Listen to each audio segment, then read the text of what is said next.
एक बार चिड़िया ने एक बंदर को उपदेश किया था। आप सब जानते हैं, एक चिड़िया थी, जिस पेड़ पर चिड़िया ने घोंसला बनाया, अंडा दिया, उसी पेड़ पर एक बंदर आके बैठा। बारिश का समय था, बंदर भीग रहा था और चिड़िया अपने घोंसले में सुरक्षित थी। तो चिड़िया ने बंदर से कहा, क्यों रे बंदर, तू मुझसे बड़ा है, मैं देख तुझसे छोटी होकर, चिड़िया होकर मैंने अपने लिए कितना बढ़िया घोंसला बनाया है, और तू अपने लिए एक छोटा सा घर क्यों नहीं बना लेता? बरसात में भीगता रहता, क्यों नहीं अपने लिए घर बना के रहने लग जाता? जब चिड़िया ने बंदर से कहा कि तू घर क्यों नहीं बनाता, तो चिड़िया ने तो अच्छा कहा ना, लेकिन बंदर को बुरा, ए चिड़िया मुझे उपदेश कर रही, अच्छा, दौड़ के गया और चिड़िया का घोंसला पकड़ के उसने तोड़ दिया और फेंक दिया। ले, बड़ा उपदेश कर रही है। तो ये बताओ, बंदरों को उपदेश देने से होगा क्या? यदि आप गलत व्यक्ति को उपदेश देने लग गए तो वो तुम्हें नुकसान ही पहुंचाएगा। इसलिए शास्त्र कहते हैं कि समझाओ उन्हें जो समझे, ज्ञान उन्हें दो जो ज्ञान लेने के अधिकारी हों, पढ़ाओ उन्हें जो पढ़ने के अधिकारी हैं। जो आपके ज्ञान के अधिकारी ही नहीं है, उन्हें आप क्या ज्ञान देंगे? इसलिए मैया, तुम अपने बेटे और तुम अपनी बहू को ज्यादा ज्ञान ना दिया करो, जितना देना था सो दे दिया। समझना होता तो समझदार के लिए इशारा काफी होता है, समझदार के लिए इशारा काफी होता है, और ना समझने वाले को आप समझा तो रहे हैं मन लगा के, क्या परिणाम निकला है? इसलिए मैया, ज्यादा माथा पच्ची ना करो। चिड़िया ने बंदर को उपदेश दिया था, क्या परिणाम हुआ? तुम अपने बेटा बहू को ज़्यादा उपदेश ना दो, उनसे अपना मन हटा लो, उन्हें जैसा करना है अब वो करेंगे, बड़े हो गए हैं, समझदार हो गए हैं। तुमने समझाना था, 2 बार समझा दिया, रास्ता बता दिया, नहीं सुन रहे हैं, नहीं समझ रहे हैं। तुम अपना मन भगवान में लगाओ, जिससे तुम्हारा कल्याण होना है। यहाँ मन लगा रहेगा और यहाँ मन लगाए लगाए तुम मर गई मैया, तो तुम्हारी दुर्गति होगी मरने के बाद। इसलिए मरने के पहले अपने मन को सब जगह से हटाकर भगवान के श्री चरणों में लगा दो, यही समझदारी है। नहीं तो फिर बाद में दोष ना देना।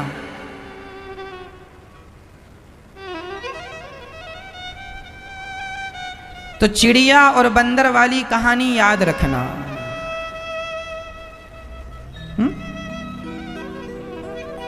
ये दास अनिरुद्ध हम सबको उपदेश नहीं करते, वो तो टीवी के माध्यम से आप सब सुनते हैं, लेकिन हम उन्हीं को यहाँ पर्सनल जो आते हैं मिलने या बात करने, उन्हीं को हम बात करते हैं, उन्हीं को हम ज्ञान की बातें सुनाते हैं भगवान की, जो सुनने के इच्छुक हैं। अब इच्छुक ही नहीं है सामने वाला, तो हमारे सुनाने से क्या फायदा? एक मैया जी हमसे बोली, महाराज जी गुरु मंत्र दे दो। हमने कहा बैठ जाओ, वो बैठ गई। हमने कहा मैया बोलो श्रीमन नारायण। महाराज जी बड़ा कष्ट है, बहुत दुख है, बहुत परेशान है। हमने कहा मैया गुरु मंत्र लेना? हाँ महाराज जी लेना। हमने कहा बोलो श्रीमन नारायण। महाराज जी क्या बताएं, सुनता ही नहीं कोई, सुनता ही नहीं। हम समझ गए ये अधिकारी नहीं। हमने कहा मैया हमने जो कहा आपने कुछ सुना? नहीं महाराज कुछ नहीं सुना। सुनाओ। हमने कहा सुना दिया, अब बाद में आना। अर्थ क्या निकला? ये वही बात है बंदर को उपदेश करने जैसी। आज हम कहते हैं कि बोलो श्रीमन नारायण, एक मैया बोली, गुरुजी हम बड़े दुखी हैं, कोई उपाय बताओ। हमने कहा मैया बोलो श्रीमन नारायण, इसी का जाप करो, तुम्हारा सारा दुख दूर हो जाएगा। महाराज कोई और उपाय बताओ। आज के आदमी को भगवान पे भरोसा ही नहीं है, तो जिसे भगवान पे भरोसा नहीं हो, भगवान के नाम पे विश्वास नहीं हो, उनका दुख कैसे दूर होगा? आप ही बता दो, कैसे दुख दूर होगा? इसलिए कहता हूं, भगवान पर विश्वास करना सीखो, भगवान के नाम पर विश्वास करना सीखो। यदि भगवान का एक नाम भी तुमने विश्वास से ले लिया, एक नाम पर्याप्त है भवसागर से पार लगाने के लिए। ओनली एक बार पापी अजामिल के मुंह से एक ही बार तो नारायण का नाम निकला था। बताओ, पापी अजामिल के मुंह से कितनी बार भगवान का नाम निकला था? बोलो, एक बार निकला, एक बार निकला ना। अरे भाई, जब एक बार नारायण का नाम लेने से अजामिल तर सकता है, तो हम और आप क्यों नहीं तर सकते? इसलिए उस नाम को श्रद्धा से लो जिस नाम को अजामिल ने लिया था। श्रीमन नारायण, श्रीमन नारायण, श्रीमन नारायण, सीताराम सीताराम, राधे श्याम राधे श्याम, इन्हीं नामों का उच्चारण करो। कोई एक नाम पकड़ लो, सीताराम कहो, राधे श्याम कहो या श्रीमन नारायण कहो, ये तीनों एक ही हैं। सीताराम, राधे श्याम, श्रीमन नारायण, इनमें कोई रत्ती भर भी अंतर नहीं है। वह नारायण ही राम है, वह नारायण ही श्री कृष्ण है। एक नाम पकड़ लो, फिर देखो। पर कब? जब विश्वास हो तब। बिना विश्वास के सब बेकार है। मंत्र जाप मम दृढ़ विश्वासा, पंचम भजन सुवेद प्रकाशा। भगवान का नाम तो जपना चाहिए मैया, पर नाम जपने में भी एक शर्त है। शर्त क्या है? नाम तो जपो, पर दृढ़ विश्वास के साथ नाम जपो, ये शर्त है। नाम जप में क्या शर्त है? विश्वास नहीं। विश्वास मतलब तो विश्वास टूट सकता है, इसलिए यहां है दृढ़ विश्वास। कौन सा विश्वास? दृढ़ विश्वास। जो विश्वास कभी टूटे ना, उस विश्वास का नाम दृढ़ विश्वास। इसलिए भगवान का नाम विश्वास से नहीं, दृढ़ विश्वास। मंत्र जाप मम दृढ़ विश्वास, पंचम भजन सुवेद प्रकाशा। इसलिए मैया आप भी काम करते हुए नाम जपना। क्या जपेंगे मेरी माँ? बोलो श्रीमन नारायण, श्रीमन नारायण, जय श्रीमन नारायण। जोर से बोलो मैया, जय श्रीमन नारायण, जय श्रीमन नारायण, जय श्रीमन नारायण। इसी का उच्चारण किया करो और बार बार कहा करो, हे नाथ मैं आपको कभी भूलूं नहीं, हे नाथ मैं आपको कभी, हे नाथ मैं आपको कभी भूलूं नहीं। नारद जी वृंदावन आए। इन्होंने देखा एक कन्या उदास बैठी है, एक बूढ़ा इस तरफ, दूसरा बूढ़ा इस तरफ। पूछा कौन हो देवी? उन्होंने कहा अहम भक्ति ऋतिख्याता एमऊ में तनयऊ मतऊ, ज्ञान वैराग्य ना मानऊ, काल योगेन जर्जरो। काल के प्रभाव से यह जर्जर हुए हमारे पुत्र ज्ञान और वैराग्य। भक्ति माता के कितने बच्चे हैं? भक्ति महारानी के कितने बेटे हैं मैया? 2। कौन कौन? ज्ञान और वैराग्य।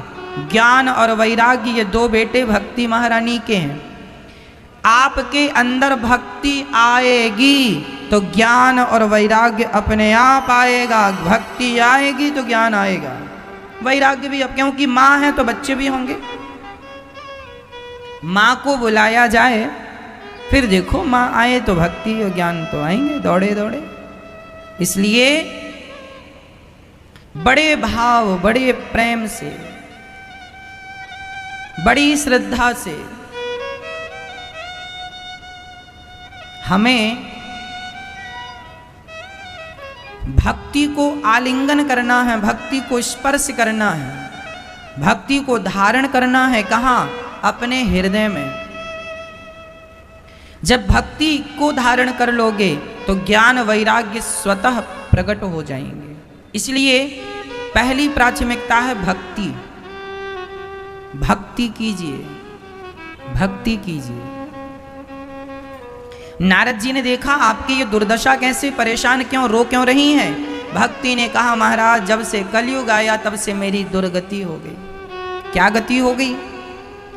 ज्ञान वैराग्य मूर्छित पड़े हैं, मैं तो अब लगता है यहाँ से चली जाऊंगी छोड़कर सब कुछ। नारद जी ने कहा ना, कहीं जाने की जरूरत नहीं है। नारद जी ने वेद वेदांत का उद्घोष किया पर ज्ञान वैराग्य की मूर्छा नहीं टूटी। तब नारद जी को आकाशवाणी ने कहा सत्कर्म करो। नारद जी सत्कर्म की खोज में 4 संतों से मिलते हैं, सनकादि, सनक, सनंदन, सनातन, सनत कुमार।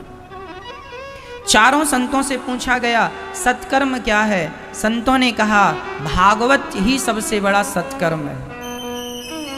आप लोग जब भागवत करवाते हैं तो आप ये कह सकते हैं कि मैंने इस धरती का सबसे बड़ा सत्कर्म मैंने करवा लिया। भागवत ही सबसे बड़ा सत्कर्म है, इससे बड़ा सत्कर्म कोई नहीं, इससे बड़ा यज्ञ ये ज्ञान यज्ञ है। भागवत को भी यज्ञ कहते हैं। कौन सा यज्ञ है ये? ज्ञान यज्ञ। इस यज्ञ का नाम क्या है मैया? ज्ञान यज्ञ। इसलिए यह यज्ञ सबसे श्रेष्ठ यज्ञ है। आपने भागवत करवा ली तो समझ लो कि आपने एक यज्ञ करवा लिया, आपने एक सबसे बड़ा सत्कर्म करवा लिया। इसलिए अभी दीपावली के बाद द्वितीया से भागवत जी की पोथी पाठ बैठेंगे। आप भी अपने पूर्वजों के नाम से अपने घर के सुख शांति, अपने आनंद के लिए भागवत जी का आश्रय ले सकते हैं। आपके द्वारा एक सत्कर्म हो जाएगा। ये भागवत जी सत्कर्म है, एक ज्ञान यज्ञ है। तो अभी 6 तारीख से, आने वाली 6 तारीख से भागवत जी की पोथी बैठेंगी। आप भी पोथी पाठ करा सकते हैं।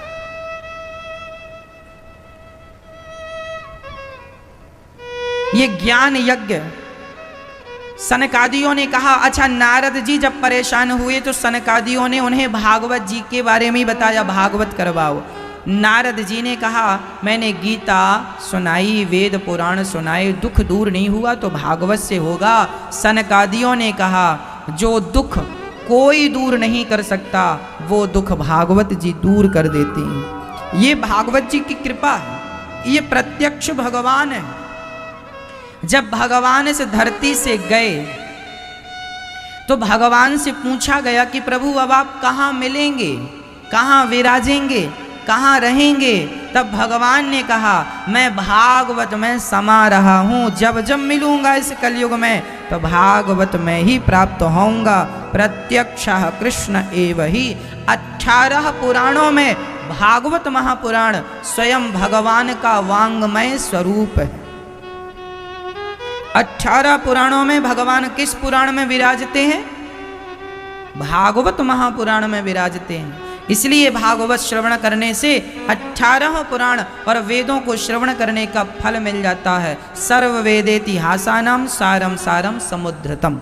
सब कुछ सुनने का पुण्य हमें भागवत जी से मिल जाता है। इसलिए हमें भागवत श्रवण करना चाहिए और अपने लिए भी भागवत जी की पोथी अनुष्ठान करा लेना चाहिए, ताकि हमें एक मैया का फ़ोन आया, अभी पितृपक्ष में पोथी पाठ उन्होंने कराया तो उन्होंने फ़ोन लगा कर बताया महाराज जी हमने भागवत जी पोथी कराई, हमने देखा स्वप्न में कि हमारे पूर्वज सब एक नौका में बैठ करके नदी पार हो रहे हैं। बताओ महाराज जी इसका क्या अर्थ है? मैंने कहा मैया उनके नाम से आपने भागवत करा ली तो सब भगवान की नैया में बैठकर सब भवसागर से पार होकर जा रहे हैं। ये तुम्हें दिखाई पड़ रहा कि पूर्वज जा रहे हैं तुम्हारे। कहने का तात्पर्य यह हुआ कि भागवत जी प्रत्यक्ष रूप में अपना चमत्कार दिखाती हैं, दिखता है। नारद जी ने कहा भागवत श्रवण करने से होगा। बोले दूध से ही घी निकलता है पर जो काम घी कर सकता है वो दूध नहीं। इसलिए भागवत पुराणों से प्रकट हुई, पर भागवत जो कर सकती है कोई नहीं। निगम कल्पितरोर गलितम फलम शुकमुखाद मृतद्रव संयुतम पिबत भागवतम रसमालयम मुहुरहो रसिका भुवि भावुकाः। यह वेदों का पका हुआ फल है श्रीमद् भागवत। जो श्रवण करे कल्याण ही कल्याण है।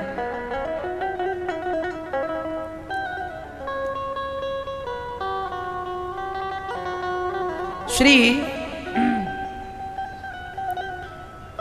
हरिद्वार की पावन धरा में 4 आसन लगाई सनक सनंदन सनातन सनत कुमार के लिए और कथा प्रारंभ हो गई, कथा शुरू हो गई। सदा सेव्या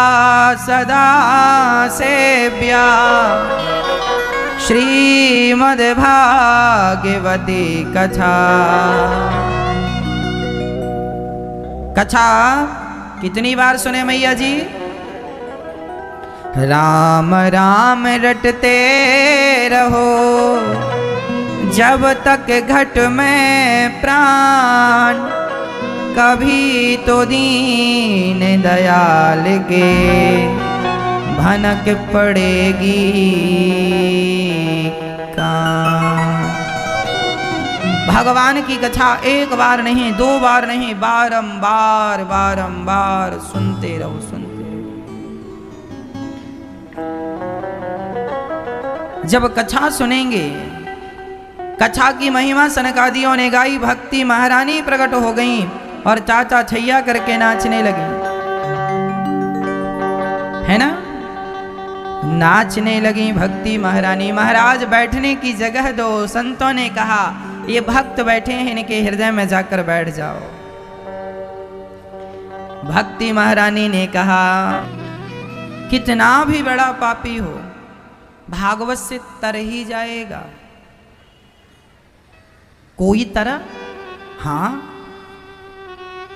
तुंगभद्रा तटे पूर्वम भूतपत्ति नमुत्तमम यत्र वर्णः स्वधर्मेण सत्य सत्कर्म तत्परा। आत्मदेव नाम के एक ब्राह्मण तुंगभद्रा नदी के तट पर रहा करते थे। उनकी पत्नी का नाम था श्रीमती धुंधली देवी। आत्मदेव जी के पास सब कुछ था। उनका नाम था, उनका यश था, उनकी कीर्ति थी, उनका पास पैसा था, सब था। आत्मदेव जी नाम के ब्राह्मण थे। उनके पास एक पुत्र की कमी थी, कोई संतान नहीं थी। विवाह को हुए वर्षों हो गए, कोई पुत्र नहीं। आत्मदेव जी दुखी रहने लगे कि मेरे घर संतान नहीं है, संतान नहीं। क्या बताएं मैया जी, ये भगवान की माया इतनी प्रबल है कि जो हमारे पास होता है हम उसे नहीं देखते, जो हमारे पास नहीं होता हम उसके पीछे भागते। एक मैया जी की 2 बेटियां थीं, फिर भी वो दुखी रहा करती। हमसे बोली महाराज हमारी 2 बेटियां हैं, हमें भगवान से शिकायत है। क्या शिकायत है? भगवान ने हमें बेटा नहीं दिया, बेटियां दे दी। अरे बेटियां दी, कम से कम एक बेटा तो दे दिया होता। भगवान ने हमारे साथ बहुत गलत किया। हमने कहा मैया कभी उनको भी देख लिया करो जिनके पास बेटियां भी नहीं हैं। वो चाहती हैं कि काश एक बेटी ही हमारे गर्भ से हो जाती। जो आपके पास है आप उसमें खुश नहीं हैं, जो आपके पास नहीं है उसकी इच्छा करते हुए, उसकी चाहत में आप परेशान हैं, दुखी हैं। जबकि आपको कोई दुख नहीं है पर जबरदस्ती आप दुखी हैं, इसमें कोई क्या कर सकता है? आज व्यक्ति दुखी क्यों है? अपनी इतनी सारी इच्छाओं के कारण वह दुखी हो जाता है। जो है वह पर्याप्त है। जो प्राप्त है, बोलो, जो प्राप्त है उसे पर्याप्त मान लो, प्राप्त को ही पर्याप्त मान लो। लेकिन विडंबना देखो, आज व्यक्ति के पास जो है, आपके पास, मैया आपकी बात कर रहा हूं, आपके घर में एक पुरानी सी साइकिल है, आपके घर में एक पुरानी सी मोटरसाइकिल भी है, आपके घर में एक पुरानी सी कार है, गाड़ी है, आपके घर में पुरानी सी कुर्सी है, पुराना सा सोफा है, पुराने से बर्तन है ना मैया? आपके घर में जो चीज पुरानी हो गई है ना मैया, आपके घर में जो सामान पुराना हो गया है ना, उसी सामान के लिए कुछ लोग अभी भी तरस रहे हैं। आज भी ऐसे लोग हैं जो सोच रहे हैं कि पुरानी साइकिल ही हमें मिल जाए तो हमारी यात्रा आसान हो जाए। कुछ लोग आज ये सोच रहे हैं कि नई मोटरसाइकिल नहीं खरीद पाए, पुरानी ही मिल जाए। जो आपके घर में कबाड़ हो गई है उसी की अभी किसी को जरूरत है, पर आप प्रसन्न कहां हैं, आप संतोष कहां रखते हैं? आपको लगता है मेरे पास तो भगवान ने कुछ दिया नहीं। अरे जितना तुम्हें दिया है आज उतने के लिए जमाने में लोग तरस रहे हैं। ये बताओ मैया, सच्ची बताना, आपके घर में जितना कुछ है इतना भी अभी बहुत लोगों के घरों में नहीं है। सही है या गलत है? आपके पास अभी जो जो विधाता ने दिया है वो अभी औरों के पास नहीं है। उनसे आप अच्छे हैं लेकिन आप ईश्वर का धन्यवाद नहीं देते, फिर भी शिकायत, भगवान तुमने ये नहीं दिया। एक बार पलट कर देखो तो सही, तुम्हारे पास क्या है? जो तुम्हारे पास है उसके लिए आज लोग परेशान हैं, फिर भी आप दुखी हैं। तो इस दुख का कोई समाधान नहीं, इस दुख का कोई इलाज नहीं है। इसलिए कहता हूं मेरी मां, जो ईश्वर ने दिया है उसमें खुश रहने की आदत बना लो, खुश रहा करो। मेरे पास बहुत है। फिर रही इच्छाओं की बात, इच्छाएं किसी की पूरी नहीं होती। किसी के बेटा नहीं है, बेटी है, वो परेशान है, ईश्वर ने बेटी दी, बेटा नहीं दिया। जिसके बेटा बेटी कुछ नहीं है वो कहती है एक बेटी ही दे दो भगवान। मतलब जिसको कुछ नहीं है वो बेटी चाहता है, जिसको बेटी है वो बेटा चाहता है, जिसको बेटा हो गया है वो घर और गाड़ी भी चाहता है, जिसके घर गाड़ी हो गई है वो फैक्ट्री और दुकान बिजनेस चाहता है, जिसके वो सब हो गया है वो नाम चाहता है, जिसका नाम हो गया है वो इज्जत चाहता है। चाहत का कोई अंत नहीं है, चाहत का कोई अंत नहीं है, कोई और छोर नहीं है।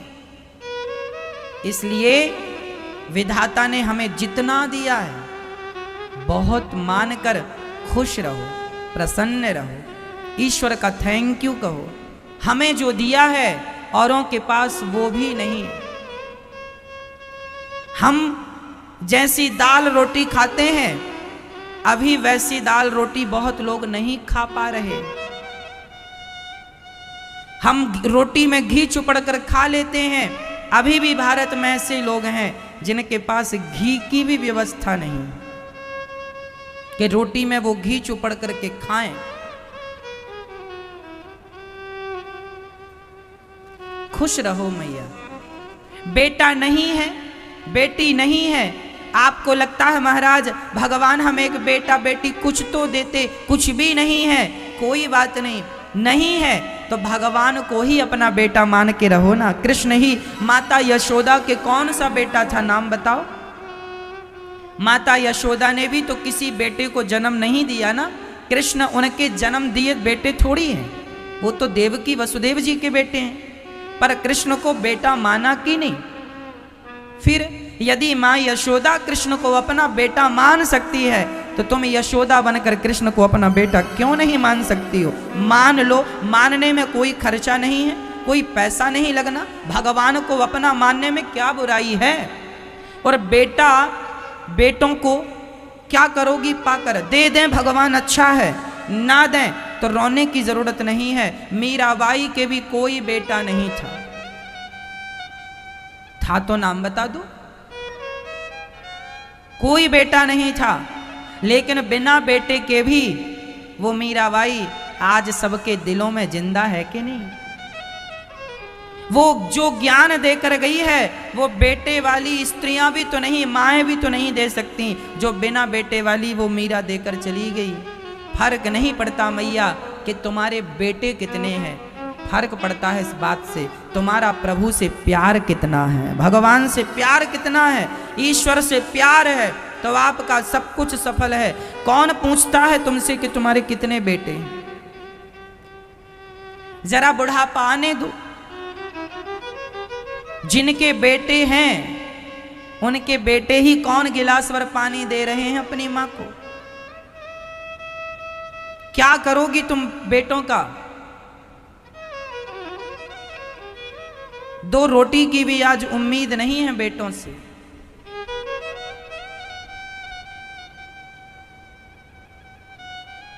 आज एक माँ गौरी गोपाल वृद्धाश्रम में माँ, जब मैं शरण दबाने गया तो आज एक माँ ने कहा कि मेरे बेटे ने मुझे ये कहकर निकाल दिया कि अपना मुंह मत दिखाना।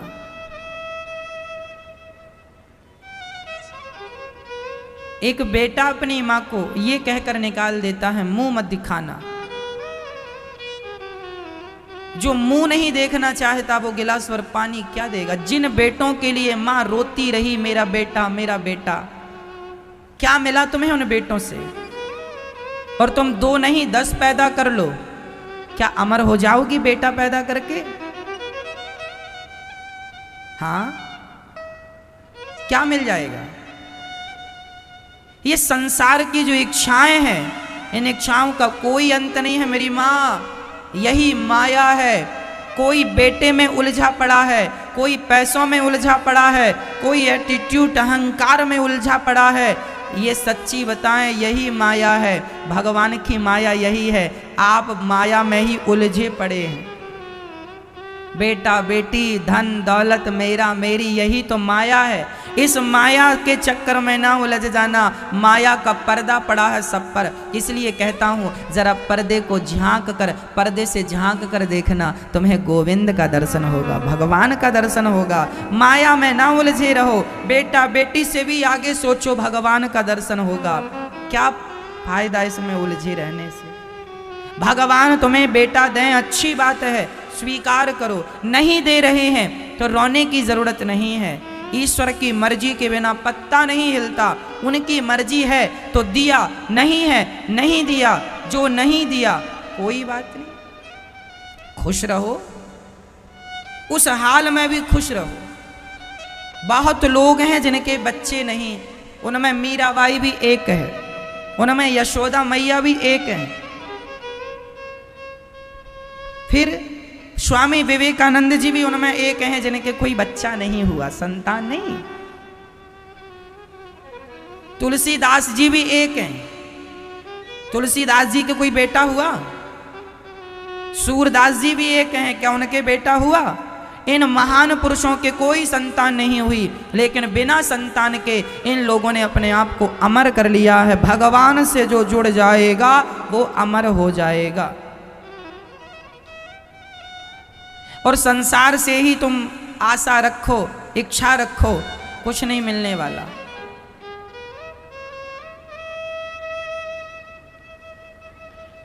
आत्मदेव जी को पुत्र ना होने से घर से वो निकल कर चले गए आत्महत्या करने के लिए। देखो जरा, कई बार अज्ञानवश लोग आत्महत्या कर लेते हैं। इच्छाएं पूरी नहीं होती, आत्महत्या कर लेते हैं।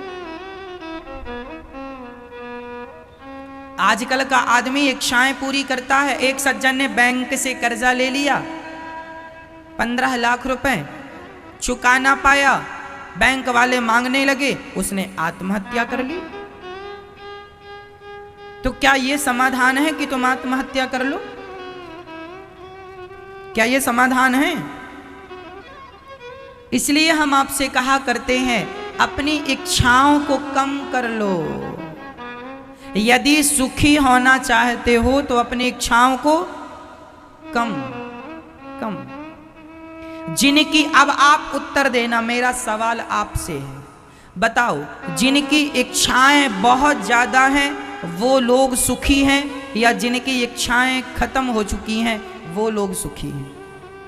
आप किसे सुखी मानते हैं? जो बहुत इच्छा रखता है वो, या जिसकी इच्छाएं शांत हो गई, समाप्त, वो? जवाब दो। जिनकी इच्छाएं खत्म हो गई वो ज्यादा सुखी है ना? जब मैं आपको कह दूं, लिखित में दे दूं, वेद पुराण का वाक्य है ये, इच्छाओं का जिस दिन अंत कर दोगे उस दिन अनंत परमात्मा की प्राप्ति हो जाएगी, अनंत आनंद की प्राप्ति होगी, और नहीं तो मरते रहना, इच्छाओं की गुलामी करते रहना।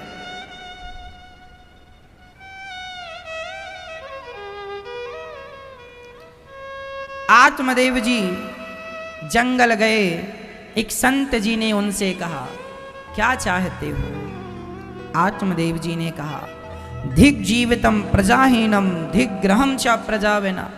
धिक्कार है मेरे जीवन को। संत ने कहा, ना ना ना, राजा सगर के 60,000 बेटे थे। मैया आपके कितने बेटे हैं? 1 है, 2 है, 3 है, 4, 5, 6, 7, 8, ज्यादा से ज्यादा 10 बेटे होंगे आपके, ज्यादा से ज्यादा 20 बेटे होंगे आपके, ज्यादा से ज्यादा 40 बेटे होंगे आपके। राजा सगर के 60,000 बेटे थे। राजा सगर के कितने बेटे थे? 60,000 बेटे थे। 60,000 बेटों के होने पर भी राजा सगर को पुत्रों से सुख नहीं मिला। 60,000 बेटे अपने बाप को सुख ना दे पाए, तो तुम्हारा एक ही दे देगा? अच्छा है, भगवान करे तुम्हारा एक बेटा तुम्हें खूब सुख दे, हमें प्रॉब्लम नहीं है। अच्छा है आपका बेटा आपको सुख दे, लेकिन उससे सुख की उम्मीद ना रखना। वो सेवा करे, उसका धर्म है कि वो माँ बाप की सेवा करे, पर आप इच्छा ना रखो। क्या धृतराष्ट्र के 100 बेटे धृतराष्ट्र को सुख दे पाए? बोलो। क्या रावण के 1,00,000 बेटे रावण को सुख दे पाए? रावण 1,00,000 बेटों का बाप था, 1,00,000 पूत, 1,25,00,000 नाती। 1,00,000 बेटे थे, 1,25,00,000 नाती थे रावण के।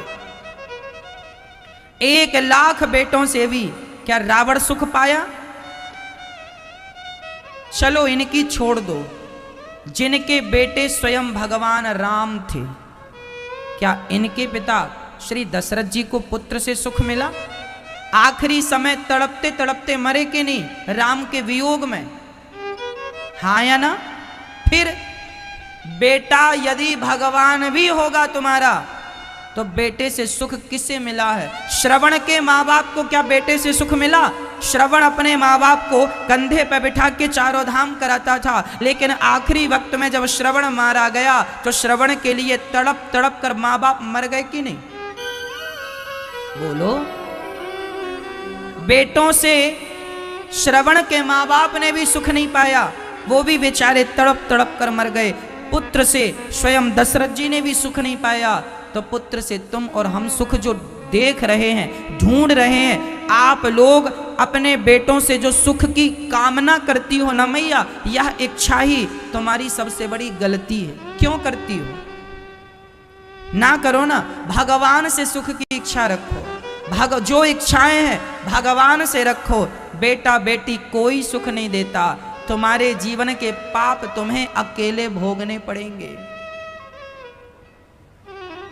बुढ़ापे में बेटा चलो पानी भी देगा, चलो बुढ़ापे में बेटा तुम्हें रोटी भी देगा, तुम्हारी सेवा भी करेगा, पर बुढ़ापे में जो तुम्हें दर्द होगा, कष्ट होगा, पीड़ा होगी, वो पीड़ा तो तुम्हें अकेले ही भोगनी पड़ेगी, उसको तो बेटा नहीं भोग सकता।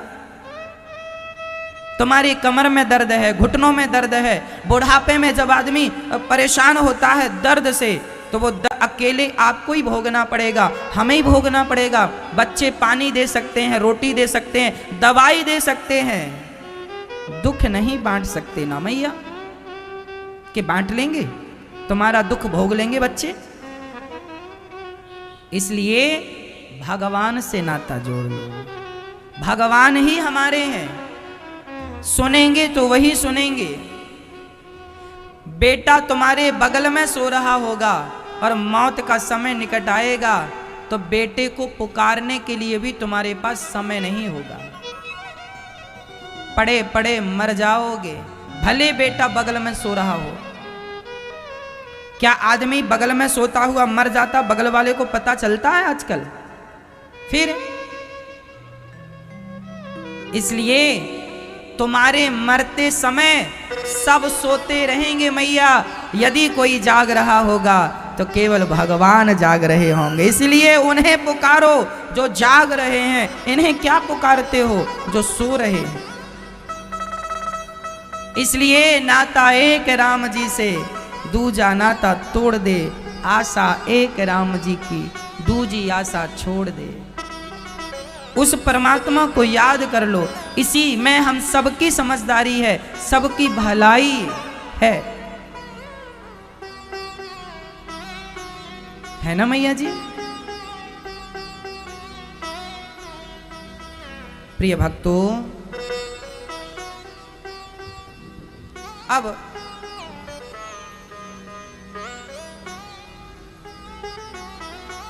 गौकर्ण जी संत जी ने फल दिया, जाओ पत्नी को फल खिलाना। आत्मदेव जी ने धुंधली को फल दिया, धुंधली ने खाया नहीं और खिला दिया गौ माता को। मैया, जो भाग्य में लिखा है उसे कोई नहीं टाल सकता। एक संत जी ने आत्मदेव जी को फल दे दिया कि तुम्हारे चलो भाग्य में बेटा नहीं है, पर संत कृपा से बेटा होगा। लेकिन दुर्भाग्य देखिए कि धुंधली ने वही फल गाय को खिला दिया, खाया नहीं।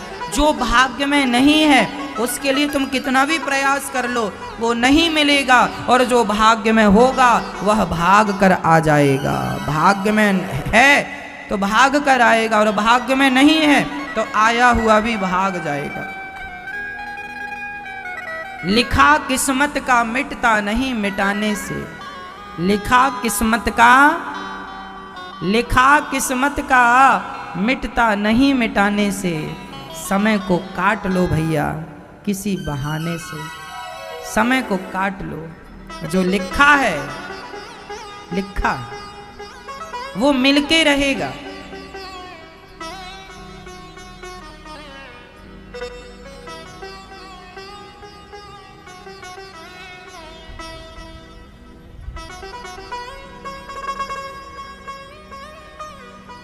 गाय को फल खिलाया, गाय को बच्चा हुआ, नाम गौकर्ण रखा।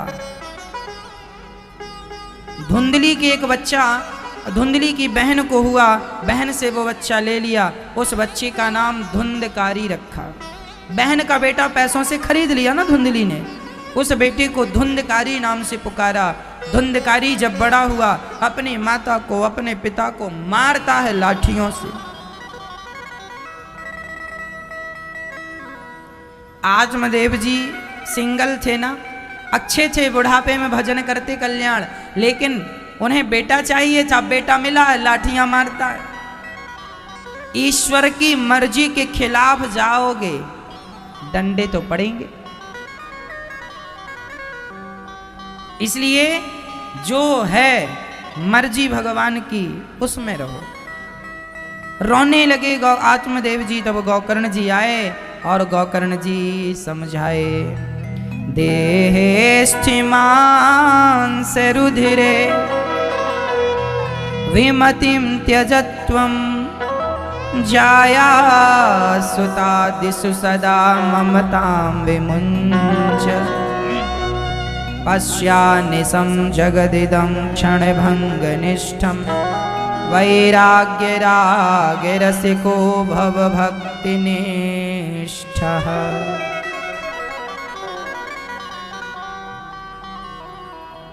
समझाने लगे गौकर्ण जी, पिताजी मत रोइए, आत्मदेव जी रोने लगे, मेरे बेटे ने मुझे मारा है, मैं इस बेटे के लिए रो रहा था कि भगवान बेटा दे दो, और आज ये बड़ा होके मुझे मारता है।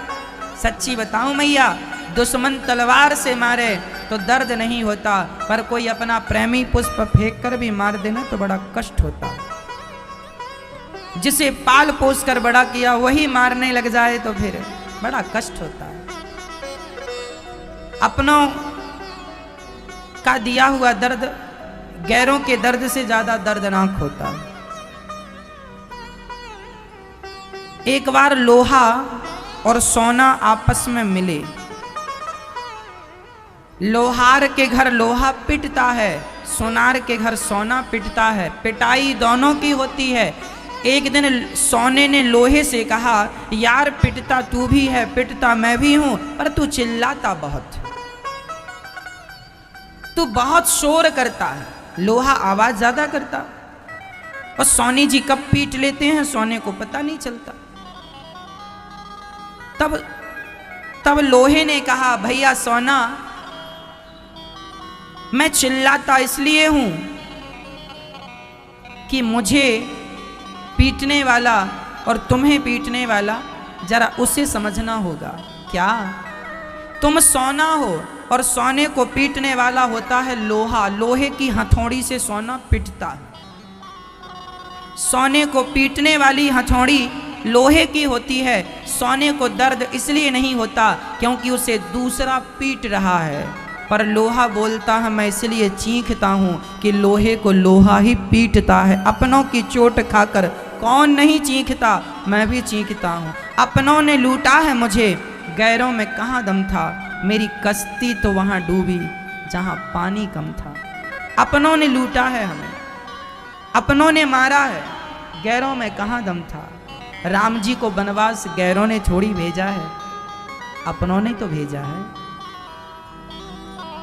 आज हम घर परिवार में जितने झगड़े देखते हैं, आज जितने भी दुख दर्द देखते हैं, वो कोई गैरों से थोड़ी मिलते हैं, अपनों से मिलते हैं। अपनों ने लूटा है। झांसी की रानी के किले में यदि अंग्रेज घुसे तो अंग्रेजों की क्या ताकत थी कि उसके किले में घुस जाएं? अपनों ने लूटा है। गद्दारी अपनों ने की है, अपनों ने लूटा है हमें, गैरों में कहां दम था। पोरस पंजाब के एक राजा का नाम पोरस था, भारतीय राजा है। सिकंदर को उसने पराजित कर दिया, लेकिन पोरस के सगे मामा ने विश्वासघात कर दिया। सिकंदर से हाथ मिला लिया और पोरस की मां को मार डाला, अपनी सगी बहन को मार डाला। पोरस की मां को उसके मामा ने, मतलब भाई ने, बहन को मार दिया, इसलिए भांजी को मार दिया, हाथ मिला लिया। अपनों ने लूटा है हमें, गैरों में कहां दम था। सिकंदर की क्या ताकत के भारत में घुस जाए, अपनों ने गद्दारी ना की होती तो कहां मजाल के भारत की तरफ कोई आंख उठाकर देखे। अपनों ने लूटा है मेरी मां, गैरों में कहां दम था। इसलिए अपनों की चोट ज्यादा दर्दनाक होती है, ज्यादा खतरनाक होती है। आत्मदेव जी रोने लगे, तब गोकर्ण जी समझाने लगे, पिताजी मत रोइए, ये शरीर किराए का है, आज यहां हो छोड़कर जाना पड़ेगा। ये जिंदगी किराए की। और देखो मैया, आप लोग कहते हो ये बेटा मेरा है, ये पत्नी मेरी है। अरे बेटा और पत्नी की तो छोड़ दो, क्या ये शरीर भी तुम्हारा है? यदि शरीर आपका है तो आंखों में कम दिखने लगा, आपने रोका क्यों नहीं? कानों में कम सुनाई पड़ने लगा, रोका क्यों नहीं? हाथ पांव कमजोर हो गए बुढ़ापे में, रोका क्यों नहीं? अरे शरीर भी तुम्हारा नहीं है और तुम कहते हो ये मेरा है, यही तुम्हारा अज्ञान है। ये क्या है आपका? अज्ञान। शरीर भी तुम्हारा नहीं था, और तुम सारी दुनिया को अपना अपना कहते रहे।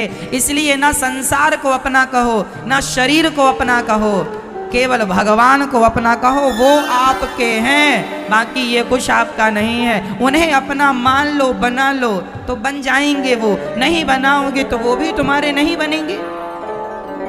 क्या भरोसा, क्या भरोसा है इस जिंदगी का, साथ देती नहीं ये किसी का।